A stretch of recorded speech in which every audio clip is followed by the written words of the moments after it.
brought my throne. Your throne. Full of cat litter. Cats puked underneath my desk again. The disrespect is just like, Oh my gosh. unabound. Maya was laying on my chair, literally with her head over, like she always does, and then she did the, like, she didn't even move. She just went, I'm like, ew, what are you doing? So lazy. It's so the laziest throw up I've ever seen. It's like, yeah, what about it?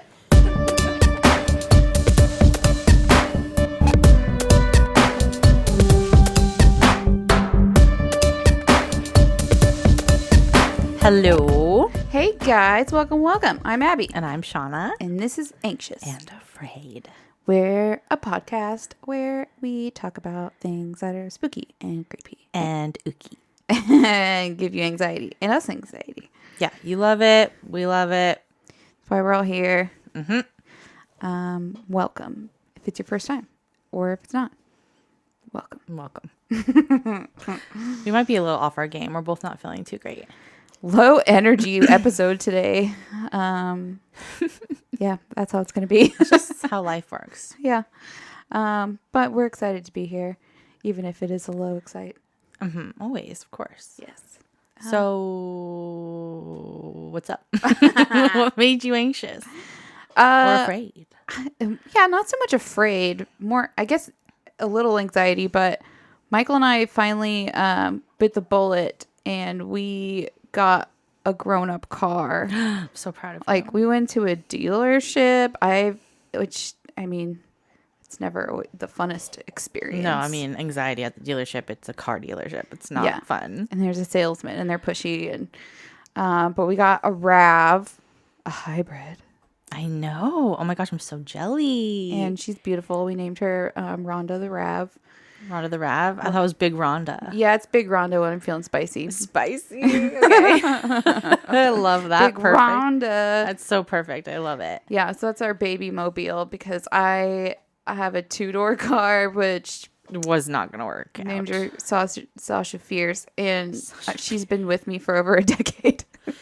Yeah. I still have her. We didn't trade her in because it's nice to have an extra car, but her windows and locks are not automatic. She's the oldest car around now. Yeah. She's not, I mean, she's a 2007. There's cars that are much older than her that have. We were still in high school. Yeah, when she was born. But, she still drives. We've had to replace some of her stuff, but like, if you try and unroll the window, the knob comes off and you'll bust your knuckles. All kinds of fun stuff with her. Some of the speakers don't work. She's got a lot of Door's character. heavy as fuck. Yeah, that door. You try and get you at the door. It'll crush you if you're not looking. Yep. Still have her. We had to trade in Michael's car, his Tammy, his green Kia. Mm-hmm. She was a tipping hazard, so it's not baby friendly. But yeah, we have an adult car. It's like that's a huge kind of life. It's a life event choice, for sure. For sure. Yeah, I've never had such a nice car. Like I don't even know what to do. You've been holding out for getting a new car the all of these decades. I've been through a few already, and same with Jess. Like we were like, when are you gonna come to get a new car? I'm like, if it ain't broke, don't fix it. As I bandage my knuckles from the also that the window. But yeah, it took me. I mean, I didn't get a new car all through my 20s. It took me into my 30s. Oh my god, you could say that. Oh my god, drove the same one. You skipped the whole 20s. Oh my gosh, that's so funny. So feeling very adult. There's so many buttons. I mean, I'm such a basic. Like I don't know what most of the stuff does. Michael is better at it. He's reads the manual before he goes to sleep. But. Oh my gosh, you bless your heart. I love you so much. Yeah. So that was an experience, and now we have her, and she's great. Debt, so cool. Love a loan payment. Love a payment. Love adding bills.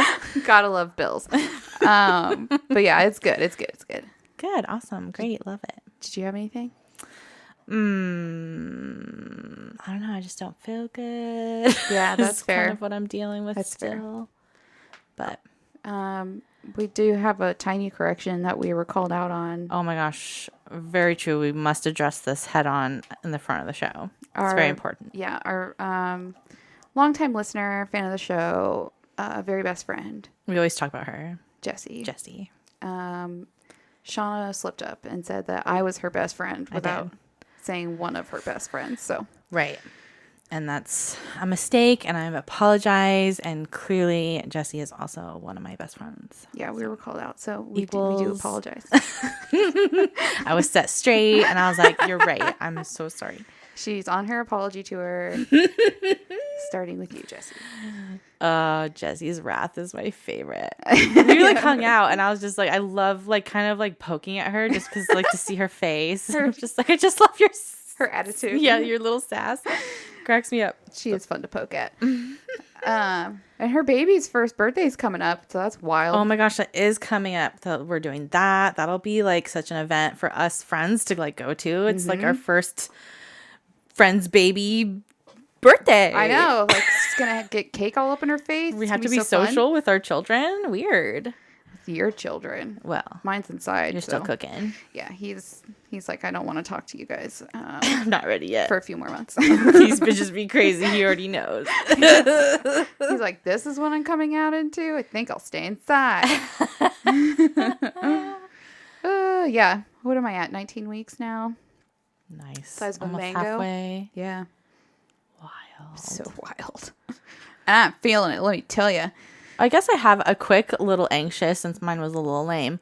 But so me and Chad are trying to live.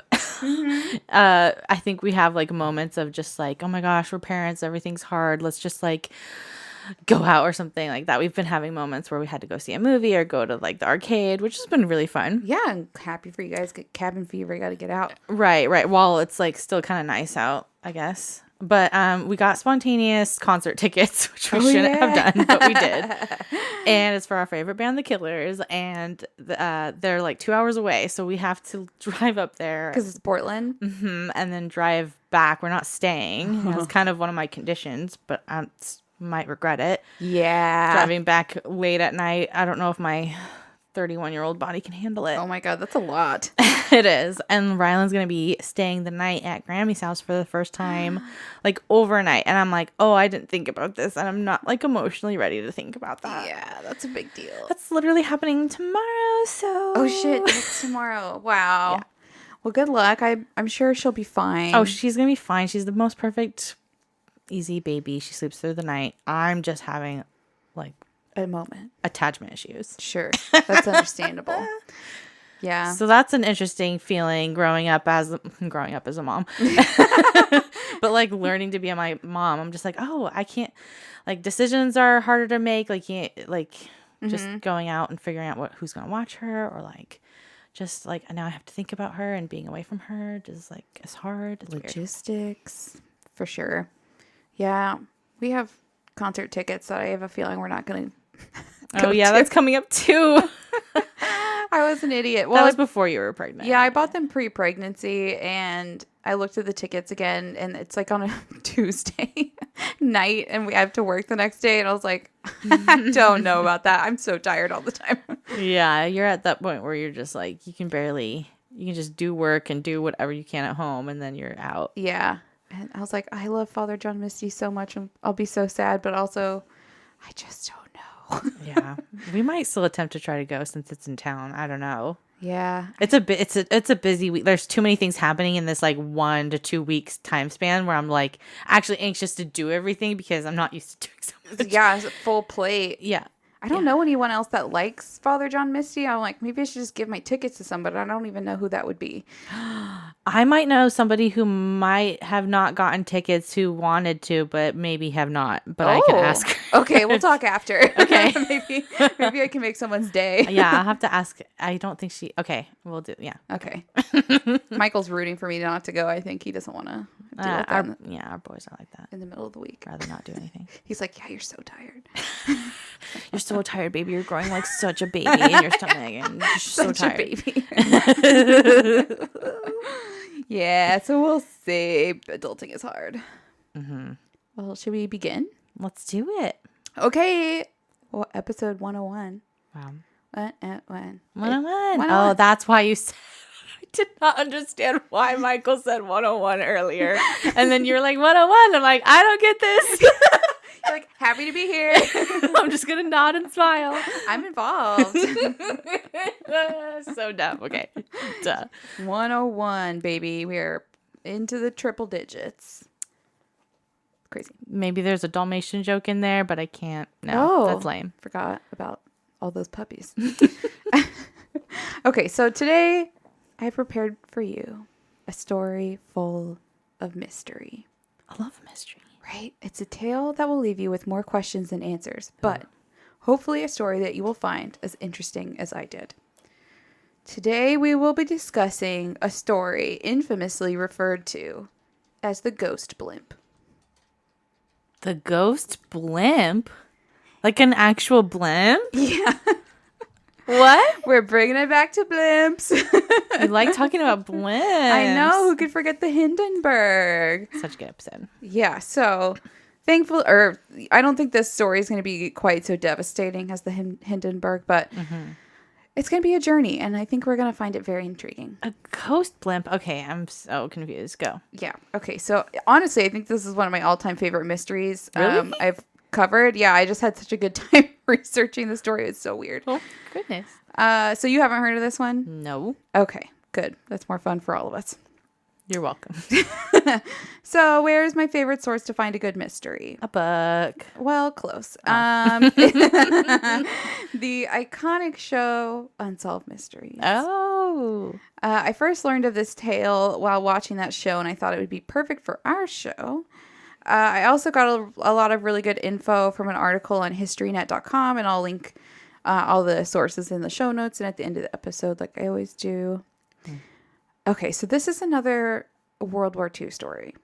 Because I don't know why, I just keep coming back to World War II. Hey, so many people love talking about and learning about World War II stuff. Just an era. It's a lot of stuff happened. Yeah, a lot of stuff happened. A lot of stuff happened. Okay, so the year is 1942, and World War II is in full swing, with the United States firmly involved in the fighting. Mm-hmm. The attack on Pearl Harbor had occurred just the year before. So, of course, the U.S. is also now fighting the Japanese along with the Germans. As we all know, the attack on Pearl Harbor was quite shocking and devastating to America, and the fear and paranoia of a mainland invasion was like way in the forefront of many people's minds. Sure, yeah. Wouldn't that be wild if like America got invaded? Like, it's just something that hasn't really happened to us, which is weird to think about, kind of, in terms of totally, because that's actually terrifying, like it coming to here, our home. Yeah. You know what I mean? Like it's so distant to us. Besides like the British and like other, battles, but not like a modern war coming here. It's just wild. Totally. I mean, we always say that the world sucks now, and yes, it does. Sure, yeah, sure. Of course it does. But like, can you imagine living during that time? Like, it would literally feel like the worst of times, because it was the worst of times. Yeah, like ew, a war. You have everywhere two like massive powers that could attack you. Yeah, I can't. Terrible. Yeah, especially living on the West Coast. We live on basically the West Coast, so I mean, people. Wait, why was the West Coast bad?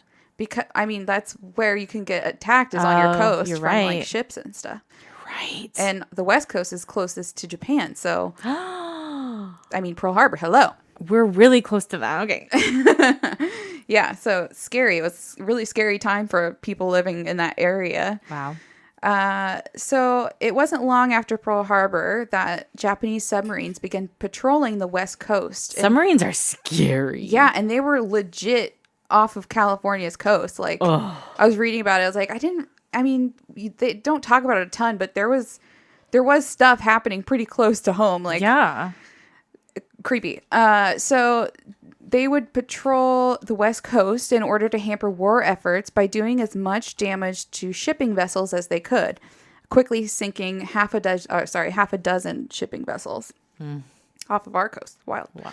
The fears on the West Coast would only intensify in February after a Japanese submarine attack on the Elwood oil refinery, which was located about 80 miles northwest of LA, near Santa Barbara in California. Another Japanese, I don't know if you know about this one, submarine attack would occur at Fort Stevens in good old Oregon in June of 1942. What? They attacked one of our forts on land. I think they came up the Columbia River. Ew! Isn't that Wait, wild? the whole submarine was in a river? Yeah, they're just like, hey. Ew! It's just like a huge man-made shark type thing. It's just big and metal and just like slowly moving and sneaking up on you in the dark waters. Scope coming up out of the water, like Ew! and That's this like all happened at night. Ew! You just think the ocean's not a river. I don't know why that disturbs me so much more. I know, because it connects. So Ew! the way in. Nobody was hurt, luckily, and there was very little damage, but people were still fairly, freaked out. Yeah.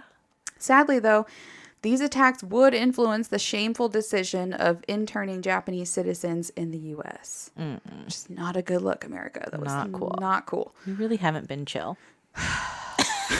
No, we have not. I remember learning about the Japanese internment camps, and I was like, wait, what? We did that here? That's so bad. That's really bad. That's really bad. Yeah, that's really bad. The heightened state of fear of a Japanese invasion on the West Coast would also lead to the Navy's decision to assemble a fleet of blimps, some of which were supplied by the Goodyear Company. Of course. Aren't they the only ones who make blimps? Yeah, they're like it, I think. They like their blimps. These non-rigid helium-lifted crafts were designed designated at L class and operated out of Lakehurst, New Jersey, which is where the Hindenburg went down, and Moffett Field in California. Isn't it? Sorry. Wait. Go for it. Whatever. The Goodyear logo. Have we talked about this before? I think I'm the only person in the world who thinks this. Okay. Maybe. Isn't the logo what is the logo? Like a shoe with wings or something? Am I wrong? Yeah. Michael says confirms. yes. Okay. I always looked at it as like Johnny Bravo's profile. What? Do you remember Johnny Bravo with the like big triangle hair? Yeah. Like that's Hey, who baby. I see. That guy? Yeah. I'd have to look at the logo. You might be the only person in the world that thinks that. Well, at least I said in the beginning that I'm fully aware that I could be the only person who thinks that it looks like Johnny Bravo. And people are like, who the fuck is Johnny Bravo? Do you have that pulled up, Michael? The Goodyear? Can I look at it? Oh, I couldn't see it. It's kind of like the Disney D thing where I always see a backwards G instead of a D. Like the wing on the shoe is like his hair? Yes. Okay, I could see that. Thank you. So you were like thinking Johnny Bravo is somehow involved? No, I mean, that's just what I see first. Okay. Well, now I'm not ever going to not see that. You're welcome, everyone. Look for Johnny Bravo on the Goodyear logo. Like, oh, there he is. There's his beautiful hair. Okay, so yes. Where are we? So, blimps were considered ideal for training missions and for patrolling the West Coast for Japanese subs. As for the size of the craft, they were 147 feet long, 39 feet in diameter, and 34 feet high. If the blimps did happen to find any enemy subs, they were equipped with 2 Mark 17 depth bombs and a 30 caliber machine gun with 300 rounds of ammunition. There's like weapons and bombs everywhere. I know. And I personally would not want to do battle in a very poppable balloon. A flammable balloon. I mean, helium's a lot less flammable, but I mean, I guess that's one of the reasons I'm not cut out for the military. Just one. Guys, I'm just going to bow out of this one. I feel like it's not a good idea. And they'd probably also take one look at my wonky wrists and just be like, no, thank you. You can go home. We don't want you. So the L-class fleet was assigned to Squadron 32, which operated out of the Moffett Field Base in California. They were tasked with the anti-submarine patrols, and for the most part, their missions were fairly uneventful until August 16th, 1942. What's today? August 20th. Oh, I feel like I've had a weird, thing lately where I do episodes around the date of the event. Yeah, I mean, it's very, very, Creepy. very soon. Not on purpose. So the star of our story was a former Goodyear advertising blimp that was repurposed by the Navy and named the L-8. L actually stands for love. So Cute. just repping my name in there. The LA airship had been recently inspected and was ready for takeoff on a routine coastal patrol early on the morning of August 16th. Up to that point, the craft had conducted over 1,000 trips with no problems or significant encounters. Okay. At approximately 6 a.m., 2 pilots boarded the craft. 27-year-old Lieutenant Ernest DeWitt Cody and 34-year-old Ensign Charles Ellis Adams. Both men were married and were considered to be experienced pilots. Although Cody was the younger of the two, he had the higher ranking, but also had a lot fewer flying hours on the blimps than Ensign Adams. Cody had about 756 hours of flight time and had only started flying them about 9 months previous. But his commanding officers considered him to be one of the most level-headed and capable pilots under their command. Okay. 34-year-old Ensign Adams had 2,281 hours of flight time under his belt and had been working with the LTA craft, which stands for lighter than air, meaning blimps, basically for 20 years and was an experienced airship veteran. Okay, that's legit. Yeah. Adams had even been decorated by the German government after he had helped rescue passengers from the doomed Hindenburg. Wow. Wild. He was like on the site when it went down. Oh my God. I would be like, I'm done with blimps. Thank you. Seriously, after seeing that, like we have video of it. It's not pretty. It's Gnar. It's gnar. Super gnar. Yeah, so that's pretty wild. He was involved in that. Wow. Even with all of that airship experience, Adams had only received his commission the day before the August 16th flight, making this his first flight as a commissioned officer. Also aboard the airship was aviation machinist mate Riley Hill. He was interviewed in Unsolved Mysteries saying, quote, Adams had flown in the large, I can never say this word, dirigibles. Such a weird word, and was thoroughly checked out, but he had never flown in the small blimps. And this was an indoctrination flight for him that Sunday morning. Just before takeoff, however, Riley Hill was ordered off of the craft. He believed it was because his added weight would be too much for the blimp to lift off in the current weather conditions. Because apparently there was heavy moisture in the air, which was not good for lift. So there's just going to be 2 guys on board, not 3. Okay. So Hill left the craft, shut the door to the gondola, which is like the cabin thing that they are in, and locked it behind him. At 6:03 a.m., Flight 101 lifted off from Treasure Island. Nice. Did you know there's a Treasure Island? No. It's a man-made island. I guess they made it for like a World's Fair. Oh, interesting. Yeah, but they named it Treasure Island. Isn't that so cute? It's so weird that humans just can like decide to make land. It is strange. They're just like, I'm going to put an island dirt. here and we'll name it Treasure Island. Sure. So Flight 101's mission was to patrol within a 50-mile radius of San Francisco. Wait, did you say it was Flight 101? Yes. Oh, do you see the connection? I did not make that connection. Oh, so many creepy things happening. Synchronicities all around. Weird. Oh my God, I don't know how I did not catch that. I thought it's wild. Okay, so yes, they were to patrol within a 50-mile radius of San Francisco. The flight plan called for the men to leave Treasure Island, pass over the Golden Gate Bridge, which would just be magical to do in a blimp. Oh, yeah. Then head to the Farallon Islands, 25 miles off the coast. From there, Flight 101 would continue north to Point Reyes, then south along the coastline, where they would eventually circle back towards the Golden Gate Bridge. The weather that day was overcast, with light winds and visibility at 3 to 5 miles. So the first hour and a half of the trip went smoothly, but at 7:38 a.m., 4 miles off the coast of the Farallon Islands, Lieutenant Cody radioed headquarters and said, quote, "Am investigating suspicious oil slick. Stand by." Ooh. Headquarters didn't know it yet, but these would be the last words anyone would hear from the 2 men. Creepy. Oil slick. So they're looking down. Yeah, so they're seeing like a rainbow slick. Yeah, so they're constantly monitoring the water for submarine activity. Makes sense. Yeah. So they're always flying over the water for the most part. So spotting an oil slick in the water could indicate that there was an enemy sub lurking below the water. So naturally, the L8 stopped to investigate. Also located nearby was a fishing trawler named the Daisy Gray and a Liberty ship called the SS Albert Gallatin.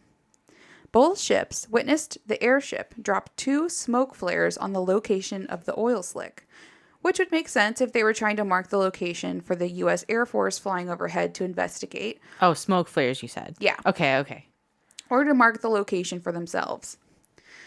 When the SS Albert Gallatin saw the flares drop, they quickly moved their ships away and manned their machine guns, fearing an enemy sub could be within the vicinity. The fishing trawler was much closer to the airship and claimed they could even see the 2 men moving around inside the gondola and were close enough to distinguish their hair color. Ooh. The men aboard the trawler quickly drew their fishing nets back into the boat, fearing the L8 would drop its depth charges into the sea on an unsuspecting sub. So they're like, oh, shit. Oh, fish. Get them in. Both ships waited and watched with anticipation, expecting a bomb to be dropped at any moment, but it never came. Both ships reported that the only thing they saw dropped from the blimp were the smoke flares. Mm-hmm. They watched, some through binoculars, as the airship circled the area of the oil slick for over an hour.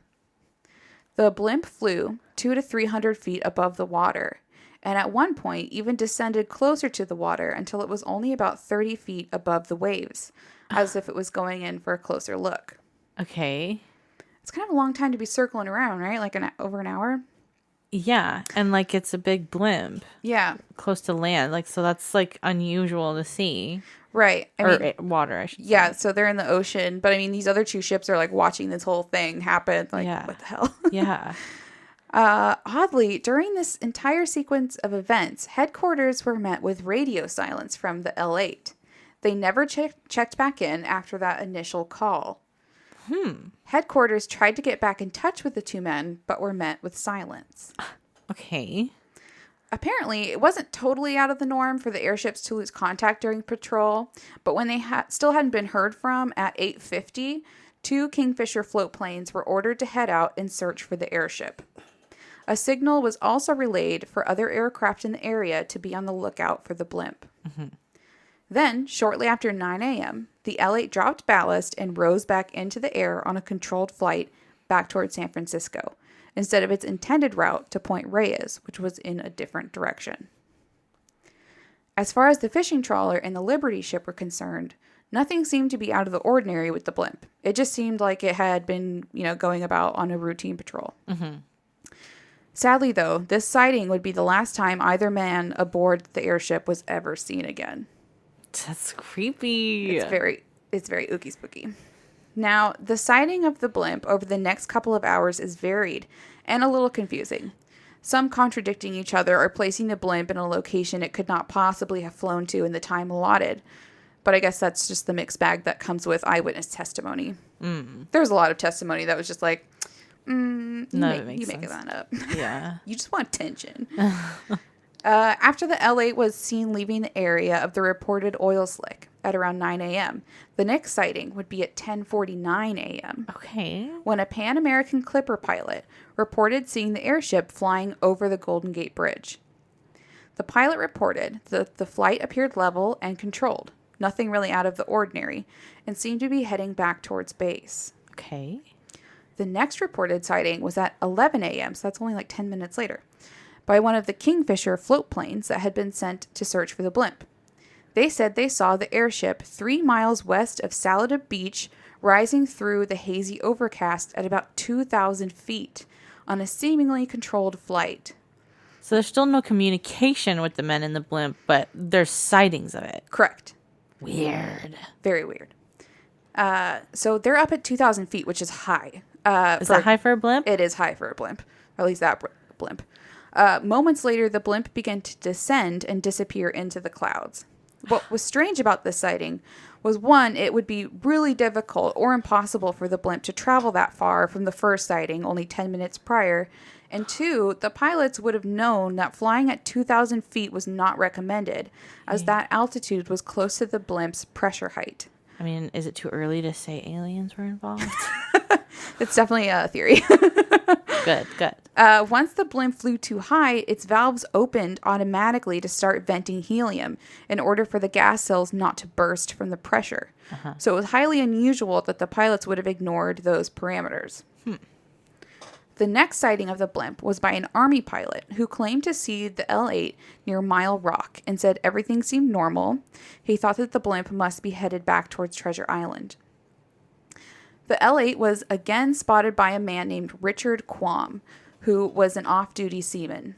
Quam was driving along the coastal highway between San Mateo and San Francisco when he saw the blimp off in the distance, but noted it seemed to be oddly deflated in the middle. Ooh. Quam claimed to have taken a photo of the blimp, but the film was later confiscated by the authorities. Sure. Just no fun. Sketch. Haters. The next concrete sighting that I have seen reported in every telling of the story came at 11:15 on Ocean Beach in San Francisco. Okay. A man named Mr. Cabavia was out on the beach enjoying his day, living his best California life, Love it. when he spotted a blimp coming out of the mist. The massive gray shape solidified as it seemingly was floating right towards him. The man noted that the craft was flying very low and rather aimlessly, as though it were being pushed by the wind instead of operated by a pilot. Oh, that's so eerie. I know, it's such a big thing just floating around, coming out of the mist. Yes, so creepy. It was only about 50 feet above the water, and its engines were silent. He also noticed that the airship was rather deflated, heavily sagging in the middle. Ew. Cabavia watched as the craft continued on its path towards the beach, momentarily touching down on the sand before continuing on until it hit the side of a hill, bending the propellers and packing a bunch of dirt and leaves into one of the engines. Okay. Upon impact, the jarring also caused one of the depth charges to come loose and fall off. Luckily, What's that? A depth charge is basically a bomb. Oh, shit. Yeah. Luckily, it didn't detonate, as it only exploded when triggered by water pressure, because these bombs are meant to be dropped into the water on subs. So it just rolled down the hill. Oh, gosh. But can you imagine? Oh, my I'd be gosh. like, holy shit, run! But after the heavy depth charge was gone, the decreased weight allowed the blimp to float back up into the air, where it cleared the hill and continued on its strange journey. Are there like people on the ground trying to follow this blimp? Yeah, like it starts to draw a crowd. I would totally follow a mystery Follow blimp. that blimp! Oh my god, how kind of fun. So interesting. Yeah, this story is just so weird. Okay. So dozens of people at a nearby golf course witnessed the rather injured-looking blimp lazily float past, heading further inland to Daly City. By now, the authorities had been notified, and the police and fire department began to pursue the airship as it floated along. They were, of course, also joined by countless curious California citizens who were also following the aimless blimp. So it's got like a crowd of people just chasing it. As the blimp reached Daly City, it was seen by hundreds of bewildered people, including a 16-year-old girl named Bunny Gillespie. Cute. Isn't that a cute name? It's cute. She said, quote, "I was on the way home from Sunday school," because this happened on a Sunday, Precious. And saw this big gray thing coming in over what I thought was going to be right over Templeton Avenue. When I saw this thing coming in through the sky, I was very surprised, as were a lot of other people, because things like that just didn't happen in Daly City. Yeah. They don't happen anywhere. No, it seems like a totally weird fictional movie happening. Yeah, like some kind of weird, like, dystopian 50s, like, sci-fi movie. Yes. Like, what? Another man also witnessed the sagging ship, hilariously describing it as looking like a big broken wiener. Okay. How old are we here? Come on. I'm thinking he meant like hot dog, but oh, you precious. Like hot dog. Look at that big broken wiener. Sky Wiener. Amazing. Okay, so the stunned observers watched as the partially deflated airship began to lose more altitude, heading straight for the homes and suburbs of Daly City. Oh my gosh. You're just in your home and then a mysterious blimp? Okay. Its victim would be a home owned by Mrs. Ethel Appleton. Ethel? These names I are know. so 40s. I don't know what it is. Ethel and Bunny. Appleton. I love it. Yeah. Who was just minding her own business when her entire house went dark as the sky was blocked out by a large gray craft scraping over the roof of her house. That's terrifying. Yeah, she said it sounded like chains dragging. Ew. I mean, like, what a day. That's just something you are never prepared for. And it being dark, too, that's just so creepy. Yeah, I mean, because it's like, not early in the day. It's like midday, and your but like house in the just morning goes black because the sun got blocked out. And it's slow moving, floating, obviously. Right. Do we know them like miles per hour? Like no, nobody really said how fast it was going. I'm picturing a slow ass moving, floating blimp. Yeah, because its engines also broken. aren't like actively like powering the thing. Right. So and it's deflated. Yeah. And all that. So it's just kind of floating along. Please tell me. Okay, never mind. I'm not gonna keep going. Okay, so Mrs. Appleton held her 8-year-old daughter close in fear and ran to her front window to watch as the blimp passed over her roof and continued to the front of the house. A man named Mr. Johnson was outside waxing his car when he saw the blimp heading towards him and his home. He rushed inside out of concern for his mom, who was within. Uh-oh. They watched as the craft hit a utility pole, breaking off the cross arm at the top and causing the tail of the ship to swing around into the telephone wires, sending down a shower of sparks. The impact had finally punctured the balloon, and the craft began to fall, tail first, towards the ground. Can you guess where it landed? On top of a house? On top of Mr. Johnson's freshly waxed car. Oh, man. All that waxy. Oh, it's like a movie scene. It really is. No, not my car. I just waxed it. So the hood was dented and the headlight was damaged as well. Tough break, my dude. Luckily, though, the car would be the only injured party in the blimp's crash landing, which is pretty lucky. I mean, like, yeah. It's a big craft. Nobody got hurt.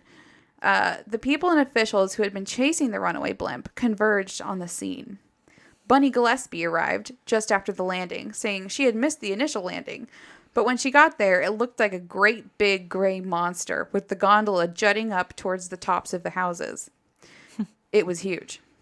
Military officials, police, and firefighters all approached the airship, expecting to find a couple of dazed pilots inside of the gondola. But when they peered inside the cabin, they found it completely empty. No, I was saying, please tell me they're missing people up in there, and there is, and the aliens involved for sure. How have I never heard of this? I don't know. It's the most wild story and just like a dun dun dun moment because like it's empty. Chills.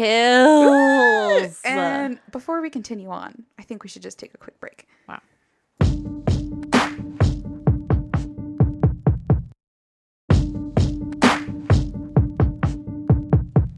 Okay, welcome back. Okay.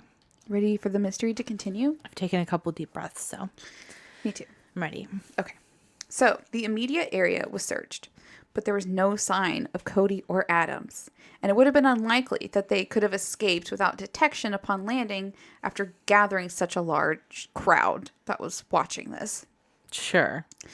Officials began to inspect the gondola, and their confusion about the event only increased by what they found. First of all, I'm already mad. First of all, the door, which could only be opened from within. This is what I was going to ask. Okay. Was latched open, which was highly unusual during flight, and the safety bar used to block the doorway was no longer in place. Okay. Investigators also noted that the microphone connected to a loudspeaker system used to hail ships in the water was off its base and dangling outside of the door. Inside, they found the engines were still on and in the idling position. The fuel gauge indicated that they still had 4 hours of fuel left, which was odd because they started off with 12 hours. So at some point, the pilots had to have dumped about 30% of their fuel.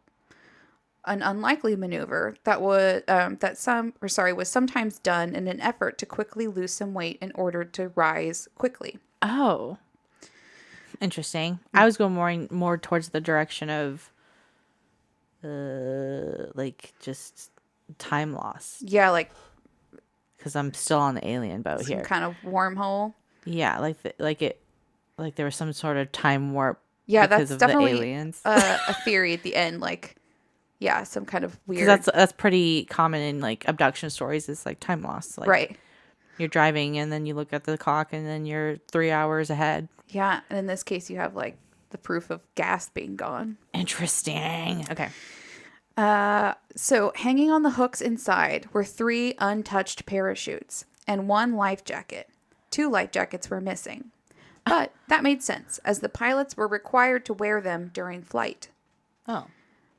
Which makes sense because they're flying over water. Uh-huh. The expandable life raft was left untouched, as was the machine gun on board. There were 2 missing smoke flares out of the 5 kept on board, but those had already been accounted for by the witnesses in the ships near the oil slick. Right.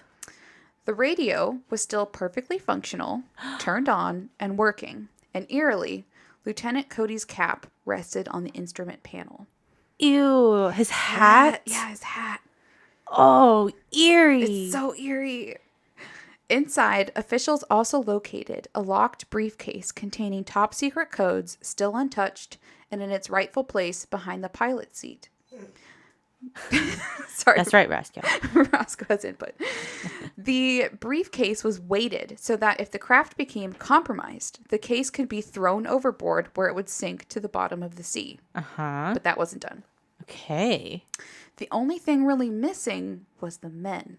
Oh, I don't like this. It was as if they had vanished into thin air. Because the fucking aliens took them. Sean was like, why are we even continuing? It was the aliens. I already solved it. Everything's pointing to aliens. So, over the next 3 days, an extensive and exhaustive search was launched for the 2 missing men, but not a single trace would ever be found of either of them. Did they search? They were searching over the ocean? Yeah, like the water, the land. They're searching the whole area. Not even a piece of clothing. No, not a scrap. Nothing was found, which is so weird. Chills. After 3 days of no luck, Cody and Adams were officially declared missing. Sad. 2 days after this, the Navy convened a board of investigation that lasted 7 days. They spoke to over 35 witnesses and came to the conclusion that, quote, no fire, no submersion, no misconduct, and no missiles struck the L-8. The men from the Daisy Gray and the SS Gallatin were also interviewed and stated that they never saw any man fall from the gondola into the water, and the aircraft seemed to be functioning normally. As I said before, some of them were using binoculars and could clearly see the 2 men inside of the craft. Okay, you did mention that. Right. So according to HistoryNet.com, sadly and ironically, the Gallatin would be sunk in January 1944 by an L-26, which is a Japanese submarine operating in the same waters where the L-8 had been patrolling 2 years before. Mm-hmm. Isn't that sad? Yeah. So after the inquiry was concluded, the Navy was no closer to finding any answers than when they had started. A year after 27-year-old Lieutenant Ernest DeWitt Cody and 34-year-old Ensign Charles Ellis Adams went missing, they were declared legally dead, much to the horror and sadness of their wives and family. Oh, that's tragic. That's so traumatizing. There's no closure. Like, ugh. It's a complete freaking mystery, and it's just gone. I would never settle. I would never sleep. And they weren't in like an active battle or anything, so you can't just assume that they were killed by an enemy. Like, you just have nothing to go on. Oh, that's the worst. The case would be declared 100% unknown/undetermined. Wow. They did make a statement, quote, careful analysis of the evidence indicates no reason for voluntary abandonment of the airship. The board, therefore, believes that abandonment was involuntary. But there's so many questions left unanswered. What happened to the two men between the time they reported the oil slick off the Farallones at 7:42 a.m. and when the blimp came ashore at around 11:15 a.m.? Yeah, but what was the time where they noticed it was first deflated? That would have been, I think it was around like 11. Really? Okay, so it's still that many hours in between. Still quite a... Because in between that, people were still saying, oh, it looks like it's in control. It looks like it's patrolling. Right. So they spotted the oil slick at 7:42, but I think the ships that were nearby said that they saw them leaving at around 9. Okay. So between 9 a.m. and 11:15 a.m. is like this window, and they've spotted a few times, but there's like no... They're definitely not on their regular flight path from what where people are seeing them. Okay. So if their radio if their radio had been in, perfectly sound working order, why had they stopped using it after the initial report? And it's not like it's old technology, so it's not like they would be able to hear any like ruckus or like right. Like you have to push a button and be like, it's not just like continually recording. Yeah. Okay. Witnesses had seen them operating the craft around the oil slick in a seemingly normal fashion. So why had they stopped communicating? Yeah, that's so strange. Why had they vanished from the craft with no indications of foul play and without sending a distress signal? Right. None of it makes any sense, but we may as well talk theories. The official theory put forth by the Navy was that both men were lost shortly after sending the transmission about investigating the oil slick. They hypothesized that perhaps after dropping the smoke flares, the co-pilot may have fallen out of the gondola into the water, or perhaps clung to the side after trying to inspect the water or possibly trying to fix a mechanical issue.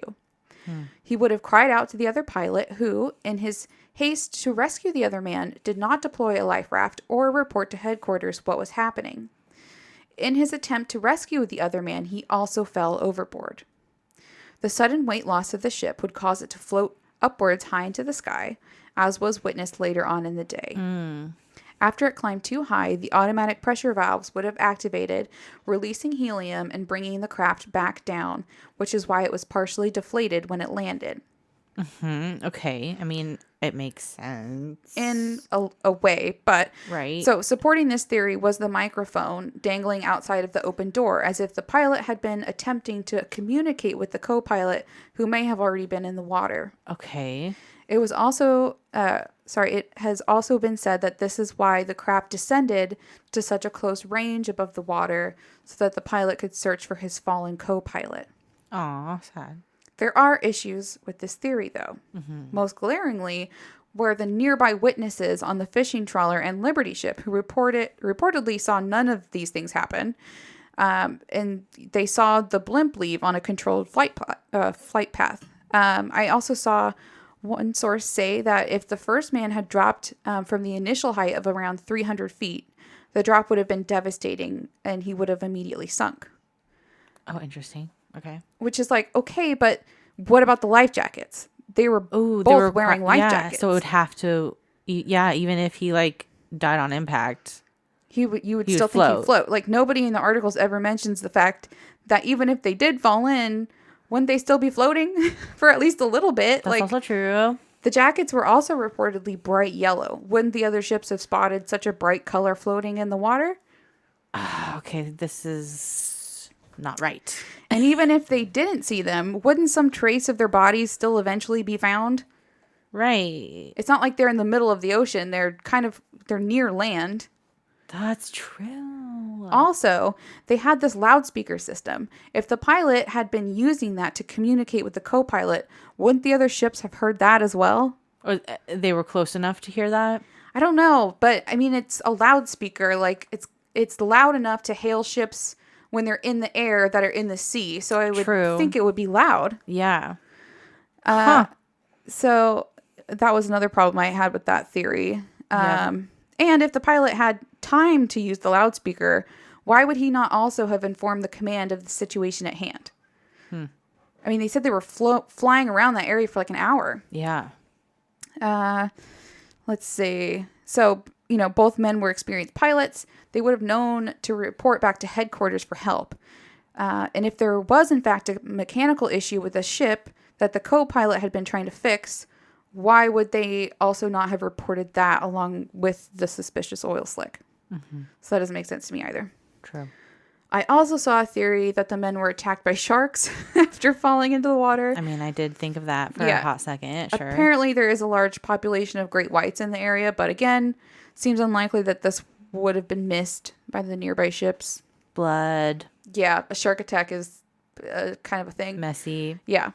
And there would be grotesquely body parts left. Ooh, yeah. So, another theory is that the men descended closer to the water to inspect the oil slick and were taken prisoner by a Japanese sub that was in fact lurking below the waves.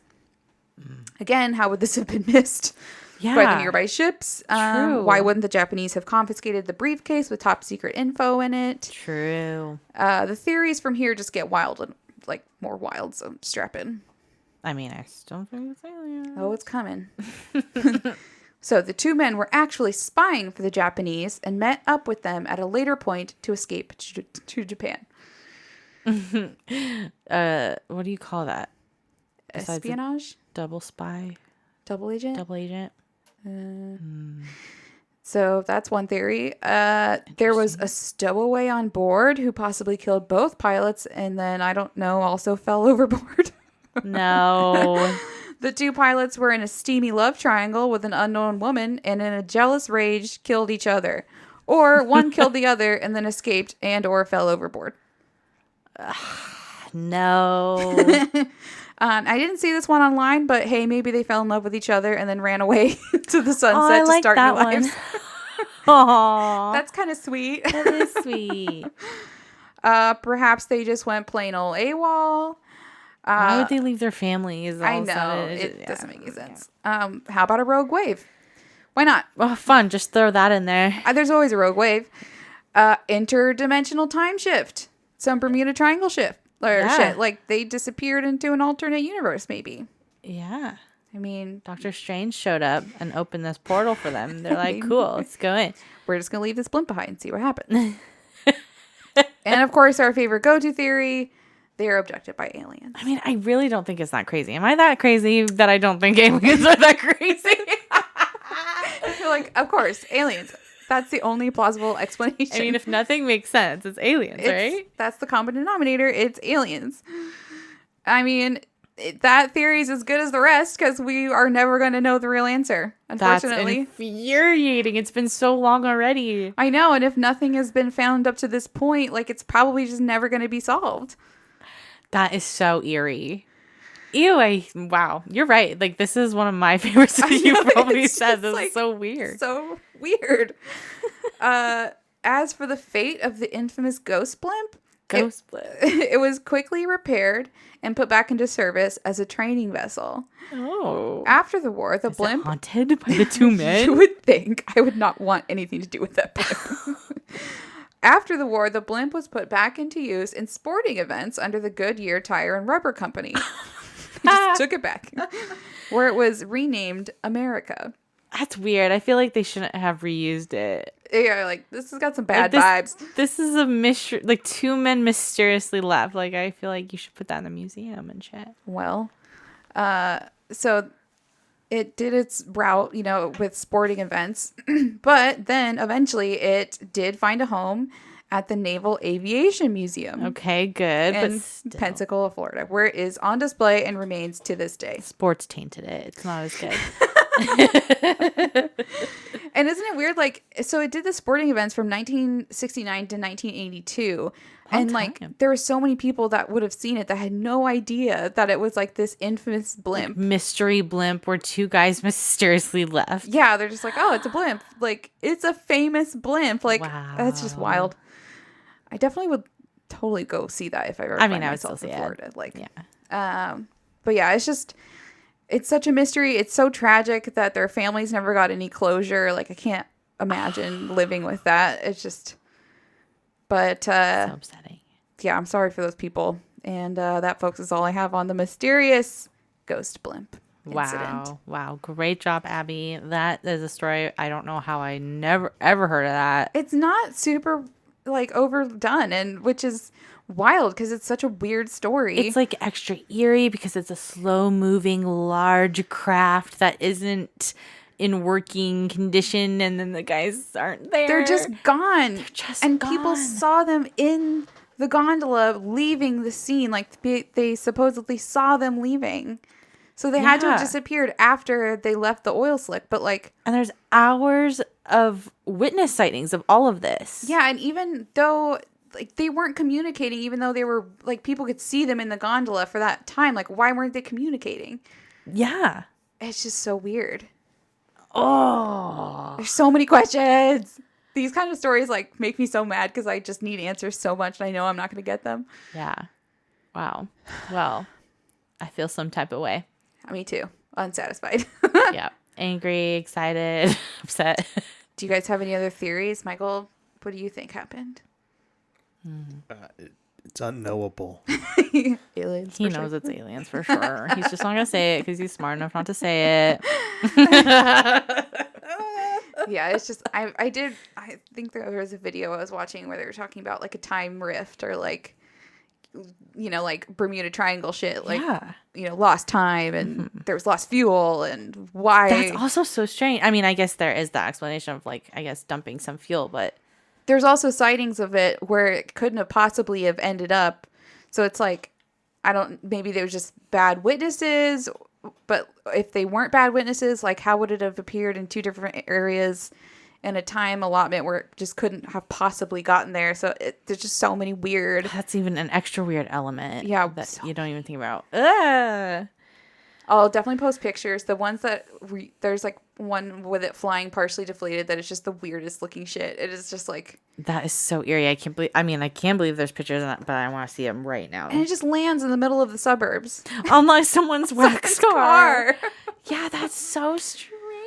The whole thing is very eerie. And I just love a good like naval mystery. I don't know why, like the Mary Celeste, like I think I've always wanted to cover that one. Yes, I've looked at that one a few times. It's such a good mystery. Yeah, I mean, when I watch like alien shows, which I started another one, it's called Alien Endgame. It's really good on Discovery Plus. There's a handful of stories, but they're all from pilots, like from the Navy, or you know, like those official channels are always the creepiest ones. Yeah. Where it's just like, what, they have everything to lose by talking about seeing something like that on like government time. But that's also like legit quality, like qualified people, like, right? You know, that's why it makes it so like. And they're the ones legit. Actually having the most sightings, right? And I'm sure there's been a lot that people just won't talk about either. Yeah, because they're freaking silenced. Wow. Amazing. I'm 100% aliens on this one. Yeah, guys, let us know what you think. Sure. I am curious. I just love to poke holes in people's theories too. I'm like, what about this? You do. What about this? No one said this. What about this? But that's also great. It's a good quality to have. Thanks. I'm a hater of everyone's theories. I call Chad a hater all the time. You're all wrong. I don't have answers, but I just know you're wrong. All right. Should we do City of the Week? Okay, let's do it.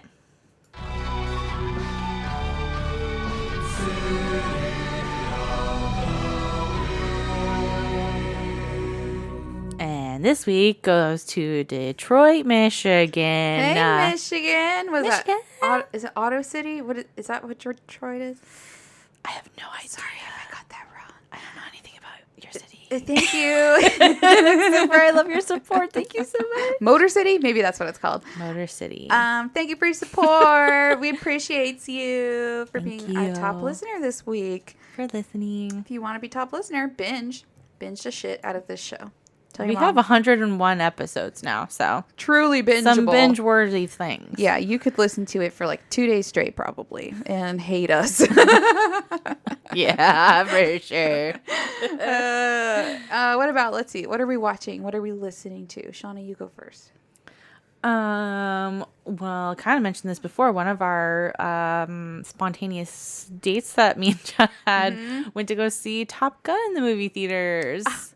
So iconic. We lived our best life watching that. I'm learning, even though Chad has mentioned this throughout the years, I always forget, but then he's like really a Tom Cruise fan. Which is honestly very surprising to me. It surprises me every time because obviously I never remember. And I'm like, wait, you really love Tom Cruise? Yeah. I mean, I like a good Tom Cruise movie every once in a while. I mean, he's in pretty great movies. But then you have to remember, like, oh, he's a Scientologist. Like, that's kind of weird. I know. That's why it's weird. You're like, oh, you're kind of crazy, but you make good movies sometimes. Yeah, so. It was a good movie. It was a good time. I still haven't seen it. Definitely have seen the original Top Gun.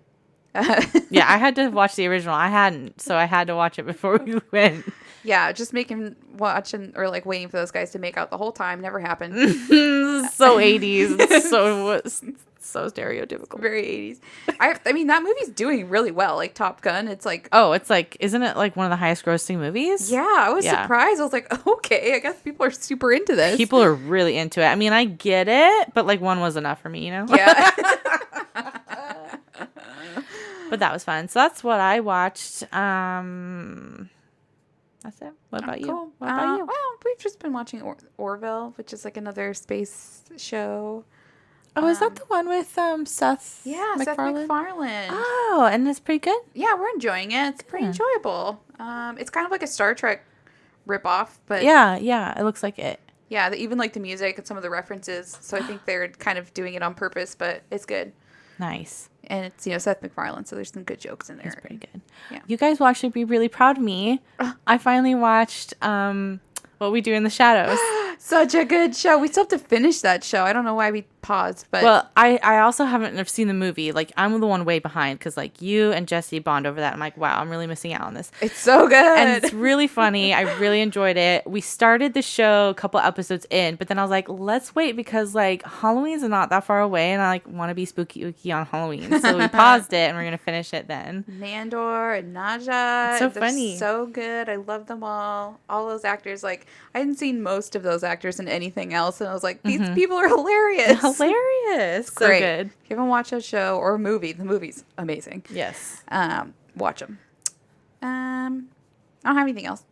Nah, man, we're working and babying and podcasting. Yeah, we're doing it. So, good up and good night.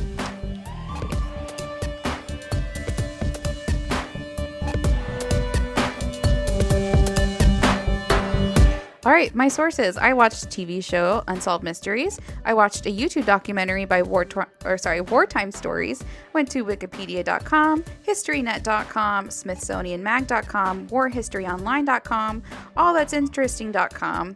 Our music is by Broke for Free and Matt Edwards, and we are edited by Michael.